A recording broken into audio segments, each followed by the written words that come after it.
Pinakita ni Sar Chumengo and VTFM Facebook Live.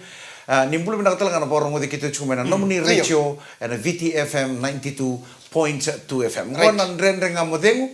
And bito ko pinakita ni biskete kan pinakana Bakers Fresh Breakfast Crackers. Poko pinakita chunga vole bito ko pinaka. Ni ngun bedisi di number 2 na nondo banua. Pacific Energy, we are who you are. Rombulu pinakita turanga rombulu pinakita go na ro nandam bichungo. Era usamur ro. Yo go samudi, go samuti. No monito kani Mike Randua. Go samudi kita ki. Samturang tani go. Au no bombulo chukana na kabina kani ko bombulo na kana bubale ni Meti Matawalu.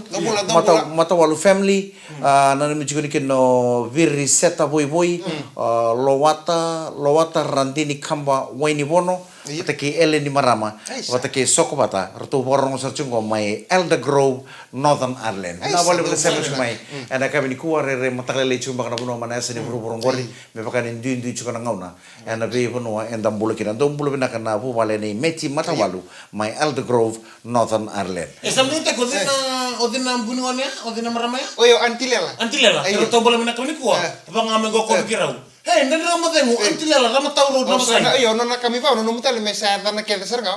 Antilela rama tauro nere rama saya. Antilela me orang tahu siapa cuma yang anda dengan melemu.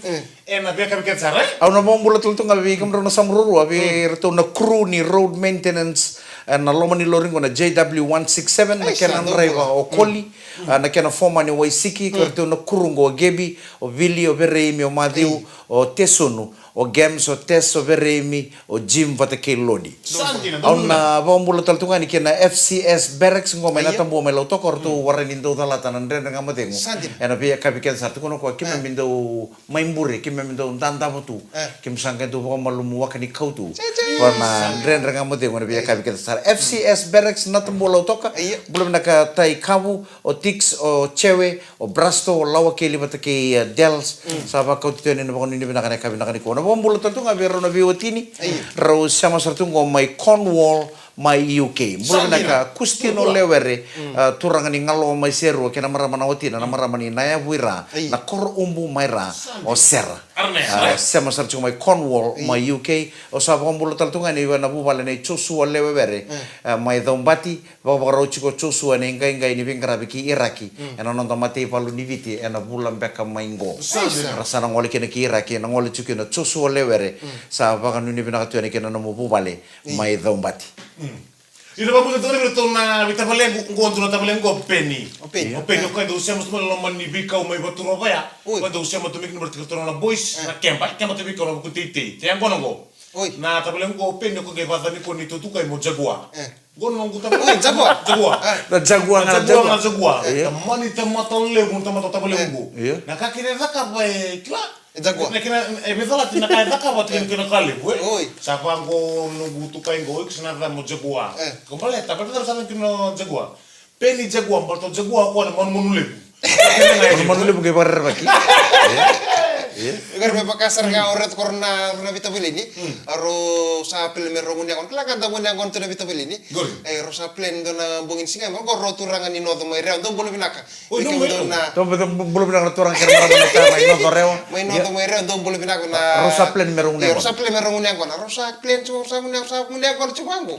Ko klakan ta unya kon tu na vita ko ko ro sa plan chu sa rong unya. Ro sa unya kon chungo. Do ko na rong unya kon ro sa vir kloro chungo.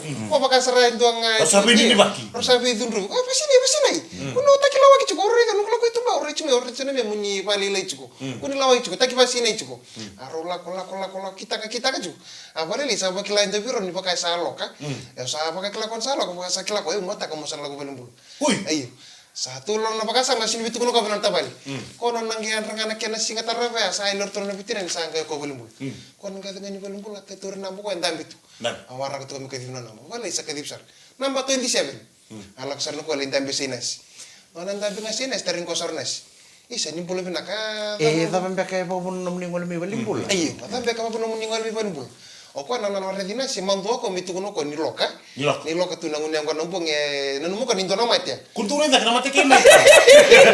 Ko nan sare ya mona soki. Ana mate o at kuno ko bina so hu chiko. Oke, santo no na ninge wara kibuno itu kan kayak kali bikin mi. Dono ngono leka kami ala ko lindan dami to ko war lesa kali bilang. Oleh sakit tiba Sam. Sam. Masa kan itu selesai. Akan dia, "Woi, Sam." Sakali gue talon tegi kue cina. Saya akan diseranan. Akan diserani law. Pasar minggu pun woi. Saya ni boleh bina karena iya. Kata meu buki kem ni beko mata po. Pasar ngo kwa. Iso ngundang kon suka nombongi. Wakilan ni samul mulum nengo wakilan bek ni ulok. Pasar ngo pun woi. Ya boleh itu kan nyobubu. Pasar ko siang ayo lu stakin nasi ngambal tini mantua. Oi santun.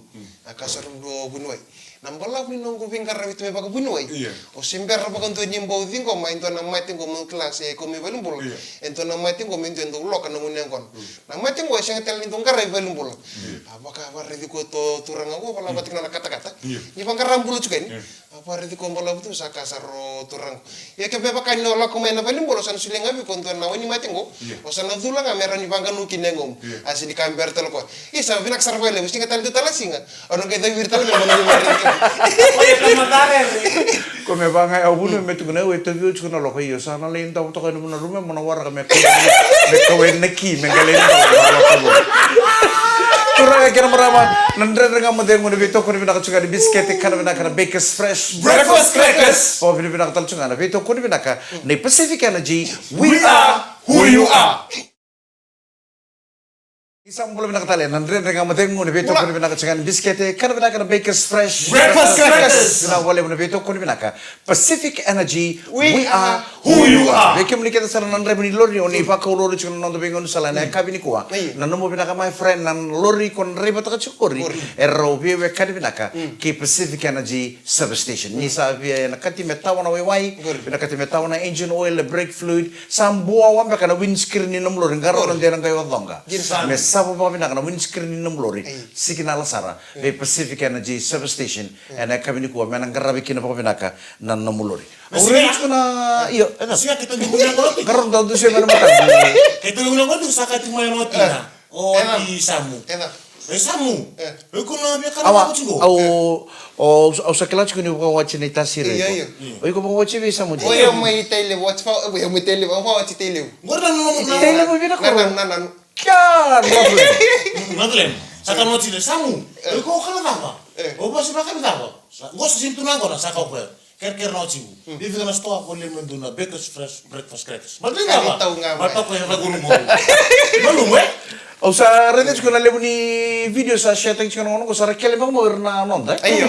ko ratu angai na laki maruta kina Feast of the Tabernacle mai Jerusalem rasa re kele mo mana wanga buka na Fiji Tutu di Airways ngona. en mataka ni ko Iya, mata sarani ko. Mataka ko na tolo ka loka sa kele meken na wanga buka ni Fiji Airways boy tataru durun gitu ni balu mai sire Tutu di ngona mai. gai buka na wanga buka go me laki kautir me na nonda sang wala nga niwer na nonda ibici so tal nga na leo ni bi matin tu bakata ka mai Canada mai Australia mai America mai Philippines era sa tu mai kya era sa pe ngole chuko mai nonda bono sa sangat chuko na wanga buka ngai ni era sa ke poto me na wanga buka ni Fiji Airways Dolo guna. ure na ni tata bolong tu na rocket na bi kono nai gai buka na Fiji Airways me le kautir me Dolo ba kan tu. Pakasar na kena bukor na erno tira dina kor mi vivili, mai vivili. O dina kor mi bunali o vivili.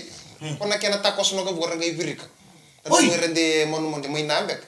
O se ka kila so ni. Iya na talo mi vivili ya. Siya kaya na ko aklab na komik go. Mga numisa dola komik na tim ni bono lebu, na tim ni kachirak be. Iya. Ga mengi to inanti, dunia mbakya. Aw tolte bono lebu ngomba kata no tolte. ya na timini mbuo ngori talon di no Iya. timini kacirak be nyoir na ngori ko tutunga mai mbuo rangai mata taki mbuo mana kacirak be rotonge mengi to rangai mengi to na Prince Charles Park mainan kada de sara power free scrum Pokoknya form sartunga na scrum gai tu moment na wanga buka liba mana na wanga buka mainan orto na timi kandu sartu crouch mesa orto na scrum orto na ngonimbu sartu na kapita ka pokoknya na wanga referee naraka scrum Dili tetel mata to warna talon to na scrum arto re tal mata to lo malang merto re na wanga buka di situ saling romonongo buka sanggar to painor to Yo ko ko ribi ko rumbu tak sara. Ni la ko tunu bi pana pana ikake be. Kele na fisiawis. tumben na Fiji Airways buka le ro Ro. sa le biu sai mai vera na kanda le tul na ro wada Aisa. era wo katala ngame kin so na ma be matata le so na be matintu era sa tau tu mai Israeli sara bana na no sara ben gai vale ata bangan le takaba Ya kan lan rapa kambotir na ponto chikela mo. Iko sa mo pala man de ko ando mirna ngole ai Israel. Eu que dubia eu usa uma pauta. Nada ma pambuta. Au pauta tamata ni kalor lá tu ya. Ayo. Soda mai. Iko man to main remoten ko masu sen. Au masu ka kera ta karti ko masu ba be na kata tune de unimpula. Iso le tibe na kalor. kwa ke bakam be mendo bir nang gaya sartu na ponto na le tul ro sana ke pam go pele o kemli donu ni ono ke muro Allah no masi. Darete sa bola ka chunga ko na quarter final ni World Cup aure de chunga so na record Gori. ke baka na maninganga ngo New Zealand and na World Cup ngo Iya. sani katul mbaka ninga una merto na romata kina na rugby World Cup dari chunga na kabetani nga iburu-bura siala beta bakarua na bilongo ni Webb Ellis Trophy wa ya Richie Mako Richie Mako kwa la beta na bilongo na 2011 o tekena 2015 chikutalanga ko na timu ni South Africa ko sanganga wuti na 2019 kebaka defending champion ko South Africa kebaka na maninganga talanga South Africa o sia kolisi o ko sani karuaning na mengela beta kin na bilo kebaka na maninganga o South Africa yo Richie Mako ko sala beta wuti bakarua na bilo ni Webb Ellis Trophy na 2011 wuti kin na 2015 na singa dari itu cuma quarter final lah kita ni Desember cuma sekila na quarter final ni Rugby World Cup Wales versus Argentina na ikatini kalima ni singini pulau quarter final singa tambo matang lelai tolu na kaloko karena ni quarter final lah Ireland bata ke New Zealand singa tambo talanga katini kalima ni singa na vitu na kaloko na matang lelai Wasoko. katolu ni quarter final lah Fiji versus England and matakalelai ni singa moniti ni katini kawono ni singa tolu na kaloko na matang lelai Bakal dua. ke na tim ni parani se bata ke South Africa na iwoti ni quarter final la na moniti talanga ni katini ka wono ni singa vitu na kaloko na matakalelai go Fiji go poni ni bina katiko na kabina kaniko na vendrenda ka madengo na bebo nondu so oni sema bole meke na sava ko tutene na poni ni bina kalebo na ndrenda ka madengo na beto ko bina kan biskete kana bina ka bakers fresh breakfast crackers poka bina ka talchinga be Pacific Energy we are who you are Turanga kena marama nan drende ngamu dengo ne beto ko bina chingani biskete kana bina kana bakers fresh breakfast crackers patama kena na beto ko bina kana Pacific Energy we are who you are boni ni bina ka chugana singa bina kana ko be bonon dinde so ndre ngara bulikena so sa moto chungo bana basi Makan dua. sa suga chugana taka ke o moto chungo na basi na mini bus moto chugana taxi sana na moto kanga bakato ke me vale ena lomanga ni basi ya sa vakatu na bengiri chipata kena plane oyo saya ta buribi Klama ke, gendo na kabasi ba ke mentanto bonso mo kana basi. Klama sa ke likana basi vale ke ditinga vale le do tale subu pangire tala lain. Wala Wala mesa- ka bani ni bagito ka. Wala misaru sumbu botanga Gor me sa sumu tanga. To babi menta mo tol chuki banda suku china taka. Misalah tu na play, misalah tu na play. Me sumu ke me ditinga vale kana basi subu talindo, ditinga vale subu talindo. Kaya dulu kan tini mai. Uni tanto pesto bangona nusa do pes ni uni angona sera, pasal na play. Wala ko metule uni angona kengo. Sianga, daw la ko ya, usin belo. Yendo na ka o. Usin ida wala ngani sandan itu. Isa. Dulu kan belum mani retal tu. Una ngono go tambu chuno ngone ngona. Sini bakat tambu Buka bukan nego.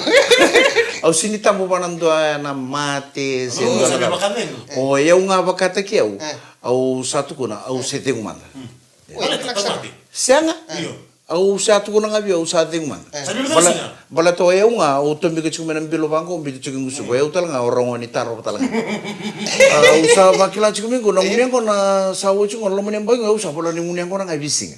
Ke sa bola chuma ni sing sudu. Au sa no mo mendo mantana pulango meu sete dengu mantana munengo. Sandi. O chika no lesunga mena kor na soli lele au bebe bakila ni beda na bilo lele bunge bebe o mena kor. Tongo sangai dengu talamanda. Gor me saba mai. Kalau mula kena Korea kalau yang Iya, au chiku bia ui vale bida na tapa red wine. Au nangono do deng kira bangono kuro. Do mai ndo na tapa red wine. sarauta na turang ngo mekel rendo. Nakina rere tu ngomeni sengone si tu ngombe domingo. Siguro bisa. Ndarkando biso to baka tutol na kendiri rin ang ngon to bangka seri kita ko ren ngon. Jinsar. To boleh mi ni sando nguni ang korbo boleh tu dua rua se tolu mi mutaba red wine tu ibali. Ni ngono leso ni kira bangko na nguni ang kona. Wakat katal tu na kemo ni wakat katal tu na kemo pakai kami. Dua se rubi ko ng bilo. Me sabata living ngaya ngayo pakai kami. Tu ko na biyo na bunuay. Tu ko na kudoro bunuay biyo. Tu ko na ko na sinra nguni ang kona tu nga. You need to wash it down sometimes. Don't wash down na kana red wine. Red wine ya. Boleh mi mutaba red wine. Saura sarang bitu tu ngai bala mana fridge. Ngai nguni ang kona. Na mulai sungami ya. Kunyo labeta sarang yang mal sarang tapa ya. Mau datang. Pamalo ruangan ambilo tolu kana. O chinga sangai ndam. Ona re denia ngai baka pina kabiyo. Sa sinra ni nguni ang kona tu nga. Iyambo au sama ni numa. O mai keren tu ne sete ding manda men dua. Ona nung sarang mai kem tapi talo ta chukon nangun yang kona. Ko do na korong go do mulu bina bikem do mai nata maki korong melu mai bici. Bikem do kede sarna nunggu yan. Do mulu bina kan go do na turangan korong go nata maki. Do na turang do ngun yang kona. Nata ngani o se chukumi nata mai korong nata ni turangan korong go o sermai. Cuma nada me kor dolo burtu mekin. Belum pernah matagali serma ya main nada maki mai korro. Ayo. Sabe kono ni pernah tuan nenek kita kali. Untung belum pernah tal main sau, main korro batu lele, main korro kande. Esa o seng ngande sara na mai korro dorong nguna makau sara. Ngande sara. Amba kita mengori mai. Kong kali belum mekin na keng sere, ondo rongol Mai sere. kali randuai. Oyo kala si ono sar ngami nada maki kor. Oi. Ai. Sande. Kala si ono mele do mele. Kala si ono nga. Kala si ono kan listel me. Elistel mai. Iya. Ya antor na turang kor. Tu nono tak na ngungun yang kono pa lili, ngungun yang kono pa lili. Tu singkila ta mana chiko endo mbal tabakan turang kor no ni tabi beka. Sangat orang tu aku tu ngundang kau. Ayo ndo ngundia. Tu na singa sa ni korra ndo kel ni bali guna wa. Orang tu lele ngai. Ayo. Do kel ni bali guna wa gani sarvan wa. Me baka ndo kel tento na korong ko minata makina kel ni bon. Ai kel tento na ndo bune viti na guna kono kel ni bon. Ayo. Do na mata kan singa sa lako sereno o no tui dingo tui o tui na O tui. Dorang no salah no timbo. Aku sar main nada makina matali. alak sereno tui na misali pa ndio taka be tui tina makina kene tu da mucho tui na turang tui. O tui na yo. Ai ale tugun sarbe turang kor ni na mata kana kele chung merna bulang na sarbanu. Merna paparo kene ke bakana chuko naika ci sona kamena bor teki ber sarbanu merna ni ra klara la kuma merna ni ra sar tu gina atura ati ngom sar turang kor sa alak sar ko ale klen sar kerna langkas ya. Woi mani le show tu ne kami ko mata kami mai tubu tu mata ini ko mer misar sar nirna sarbanu. Awasar go to erna tur asen do kaci. Akena mata kale o turani kor kita tu ne kono bung. Kita to kono ngunde kono kena mata kali sa kel merna sarbonu kel ngamur kel mer sarbonu sa alak saruturan kor and resibi tu kono ngunde kono alak sar mer sarbonu sa tar sarbir na tu ingon bacin way isa kime me just want to see the fish and you want to know the names of the fish akadi besar motoran kor akadi motoran kor kono na rede na kor kemaleng sin kala kono kami tu guna rere kono na sinte me ngai sinte kitur kan gol mai ko mona bande te kira usin klana paswale alak mo kituran gol pare ter ke baleng okay. Just tell me the name of the fish and I'll explain it to you. Turani gol. Anturisar. Ala ko sa nundra ke valen ko baka on na ke valen ba kilambe ka. Kono na gere tanga na ni ka sa tar. Triangle go turani gol. Triangle please. What fish is this? Triangle. What fish is this? Andu isto ganek. Awar to turani. Oh, there's the canadi.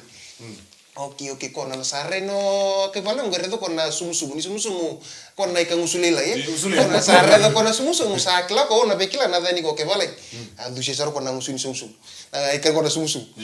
Triangle, please look at me. Can you tell me what fish is this? Andu si to kona usun sumusumu. Otorang ni ko na rete tuna sumusumu. Na ikan nekla ko na bola kan na kecelingan. Awar to ko sa awar de ke valen. Singkla to ko sa na dani ko. Awar de ke valen ko. Please. Triangle, what fish is this? Can you please tell me what fish is this? Turang ni gol sa pare. Singkla kon me da bana dani ka go. Na da no balang ini sumsum. Awango ke balang sa tarin ko tele. Triangle, look at me, Triangle, what fish is this? Gela kono nanti sia. Ampun eseran cerah na. Aware di ko no turang ni ko le yang turang ni ko. What's up this dog? What's up this dog? Nganan mo dana kay kachiko. Turang kira maramanan dren ngama de ngune beto kon binaka di biskete kana binaka na Bakers Fresh Breakfast crackers. binaka boleh ngune beto kon binaka Pacific Energy We are who you are. Yes, I think that turang kira maram turbo kina ngona leo nan dren ngama de na beto kon binaka tungan ni biskete kana binaka na Bakers Fresh Breakfast crackers. boleh beto kon binaka talanga di Pacific Energy We are who you are. Gota le nomni to kani Mike Rando Sam turang tani go. Yang gua samu dikit aki. Baka nuni binaka chuka na be kabinaka ni kuwa na be bucket sa ngune ngona sa tos chuka ngune ngona na kabinaka ni kuwa atala kina be kimni na maramati na sa tebu chuka na imbirikana sa bora chuka me baka ngata kini baka kabinaka mai bale undo aure de chuka ngude chuka ngune ngona Iya. sandora kabinaka sana Kabinaka. Already kesana kilan taras sana duna bisa satu week. mate mata ngau kania na kemuna kabi sa kata binaka sartunga Iya. onta mode au ngai no bi mata kalele ko ngai bi mani pa 5 saap Sandi no. Dona kena stroll bakal lengun salah, listala mai ndo sarnam bilo wai kata-kata. Iya. Yang gua rekomendasi limu gua rosa musi Andre sartungan itu. Sengai. Ah. Ayo besi kan usuk tuntan tin karua. Dorka Ayo nak kalau kau lima usuk tin tu. Wada masasungan sa teren. Dalam dorka mo buli de kiu chukuna nito na namara maningong gua na ngunu wai kata-kata na mata lelai. Nyo ano nga mana mata lelai sa bisar nga matam. Donam bilo wai kata-kata. Sambo totok kasara. So, Bilo wai already kata-kata sundo kana tumali. Kini mana mana bisa Iyo, ngambil kilan malam ningau. awen donan do kana gali ko. Eh? Oi. Iyo, ngai batu chukuna wai kata-kata pati kana gali. Ukis ngambil kilan apa malam ningau sih satu kilan tu main dua kata-kata. Siya na kata-kata santo da kapto ngamo leo chunga do may budi sa kata. Budi sa kata. O mo birbina kan ni weekend na pakawachi. Ni chuko ya sanda o ira na watinda. Na kato kay do na neta tauto na maraming ang gubyo. Ang do ka wait ka chuko bagalew na mumbula. Isa. Mo Mukuni mati. mumbula binaka. Ay. Mo na ray da chuko may na biba kalong at tagini kalo kina nanto bubale. Na pono na ito wer na lubenta. Mo na saraba. Me kako ni ndangu nungu ako na chuko ka CVA na yanda CVA na kana vala na kanya na kakana mata. Ko saranga ko bawo na chuko na mati sure chibi. Jin sarang ayo, jin sarang. Ko bawo na chuko na mati bako tolo na ngono ko dare dikento chuko na ta. Sanda tu mati chuko bako tolo na mbaki tolo sa bulu bakada basa bulu bakada. Dangay ready na maramo tinda. Era sangay bulong binanga. Kito songo chuko menakor na Fiji Day. Dona ngone sa sanga chuko ngone ko no bango ngone. Iko kia kailan ka chuko bako na mga Berarti mata na imbini ka ng bala busati utungo saratuki na nakanimbula kina ngum. Uy kung kay sanga chuko nang ngunengon. O terkila ni sakana wuji chuko mo ko may nanroto. Au manta malungo. Dan nakana manta binaka. O tian dan dengu dan ngay ngunengon. Dari dir na mara sambulum binaka. Ni na mo ni rakani chuko ira na uro ni kakana. Ena bingono to kan isong. Nangon ni isong santa taon dambi chuko sangga ingay may dono turang sangga may bongom. Sa may bongom sa chuko bikem dono turang. Sa may bagarita sa chikala na irong may balik ko sa bagaro to ni bagasinglim. Da sa kiritu minta satu da kikedi. Mentale may bagasinglim danga may tuman tal nandong unyangon. Hangga rapatal tuminggo na kinagas. Dukan na marama. Dukan na marama. Kita ni tuwawa kita bitunga may balik. Gori. Itu cago gilok. Ya may kena mutu kunang gori ni mutu kuni dua gori kumena koro. Kurang mana tu nunguna ko na. O pasam tak sa nunggu berat lain. Ko ngambil buli ngamena fomono klan naging buli bawa ngamena tarabu nangon. Kan sana kan bina kasarang ay. Minsay tarabu we. Iya. Iya nung na ko kami gay sa klay pag tutu ng barre pag tutu kay baturo pa ya. Nung kubrata ko migila ko pag tutu na kos tutu sa. Uy namanua. Uy bisa kadi bisa tungo ko. Sa kan dito ko namanua. Uy ndong buni nga ubabi sa tunga ubabiti. Nung kubrata ko bibuli nga sa ubabiti. Ano bang ulto na biko Asia. Iku nalak to sa nakon motel ko. Uy nada no Asia. Iyo Asia. Bulo binaka Asia/Navanua. O kan kendo lari nga turun sa kasur na kasi. Namanua sa ko guri. Uy. Kaya bento bang guru itu Pa. O tia sa mo ko yang kain dunung gutalay ako ento kuno gutalay do circle ko circle tak na circle ke eminence no tuyan. Iya. Uy. Ang gutalay ko. Ako mo sa ngunang gon sa bito mata kita no naban mo e klabi ngone.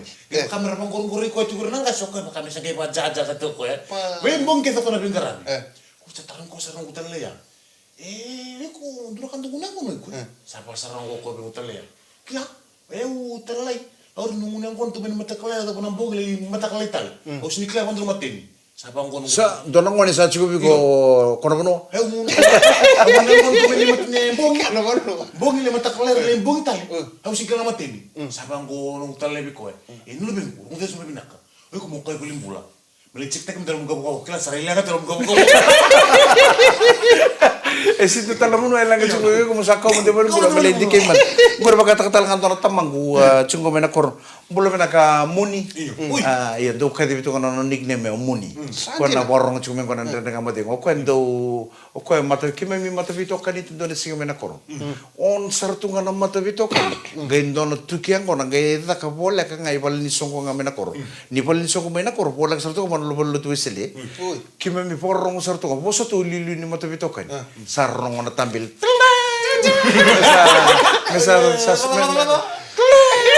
Mesa tu kini angkon, gay sorro mo kolom ni bolot.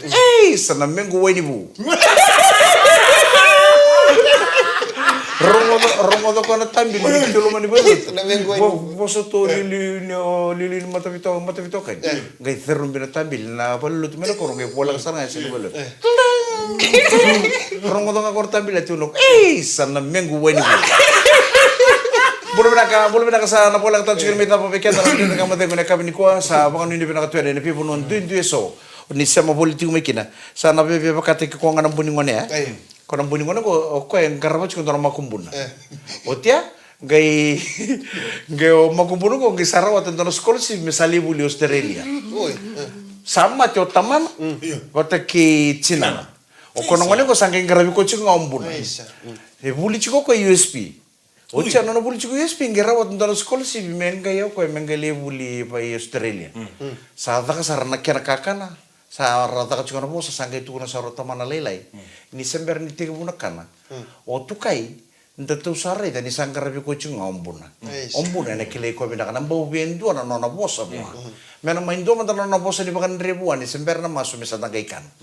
Sangay sara manambuni ngone ko sangay mai tu dek sartu dek o mbuni ngone ko ngai na numu ko na ni nangai Australia loka ngame chuk ngame sa mumbulunga ngai mai turaki ga tunga na kera bi bolakat ha mai wosto na mbuni ngone ko sabi naka ena buku ni bu balengo sa malum to kan mbuni ngone sabi naka ta mo mai ndo ngana nang bosa bi kemni ba kan bimbi chugo bi tukai ni sa ba ron bi chiketa me sangkai ni Australia me laki buli tukai au santo na nungu kere bimbi bi kono makumbung na ngono yang kono bakal lili kita kachungai bichi me saya tu chungai bichi au sare de chungo na muni yang kono chungai na kor mata main to na bale ongai telepon ndo tal na bale mata main na bale au bai ngai tel ndo na bale ko ngai undung ngai no eu libo to chino mata kalile au sangai ruku chungo malo mani bale sangai lesu bana muni yang kono iya ngo au sare de sar chungo tu kai na muni yang kono satu so dak sar na kera kau sama dai na korongo ndio telepon ndo na kor mata telepon ndo na korea ndio telepon ndo tal na kor